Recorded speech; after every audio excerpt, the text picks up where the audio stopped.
বেশ কিছুদিন ধরেই অভিযোগ আসছিল, এরপর রীতিমতো ফিল্মি কায়দায় ফাঁদ পাতেন ভিজিল্যান্সের অফিসাররা। আর তাতেই শুক্রবার ঘুষ নিতে গিয়ে হাতে নাতে ধরা পড়ে গেলেন সেলস ট্যাক্সের joint commissioner Javed Siddiqui, Howrah sales tax অফিসে কর্মরত। ভিজিল্যান্স সূত্রের দাবি, কদমতলা এলাকার এক ব্যবসায়ীর কাছ থেকে 10,000 টাকা ঘুষ চান জাভেদ সিদ্দিকী। এরপর ভিজিল্যান্সের কাছে লিখিত অভিযোগ দায়ের করেন ওই ব্যবসায়ী। সেই মতো শুক্রবার ফাঁদ পাতেন ভিজিল্যান্সের অফিসাররা। সন্ধে ব্যবসায়ী টাকা দিতে গেলে হাতে নাতে ধরে ফেলেন সেলস ট্যাক্স অফিসারকে। একজন government officer who is in the rank of joint commissioner, উনি ডিমান্ড অফ ব্রাইব করেছিলেন।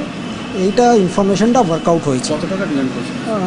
10,000 রুপিসে ছিল, সেটাই রিকভারি হয়েছে। অন্যদিকে বেআইনি অস্ত্র রাখার অভিযোগে গ্রেপ্তার হাওড়ার ধুলাগড় ট্রাফিক গার্ডের এক কনস্টেবল সুমন যশ নামে অভিযুক্ত। ওই কনস্টেবলের বাড়ি ব্যারাকপুরের লাটবাগানে। বৃহস্পতিবার তালপুকুর থেকে তাকে গ্রেপ্তার করে টিটাগড় থানার পুলিশ। ধৃতের কাছ থেকে একটি 9mm পিস্তল উদ্ধার হয়েছে। সমীরণ পাল ও সুনীত হালদার, এবিপি আনন্দ।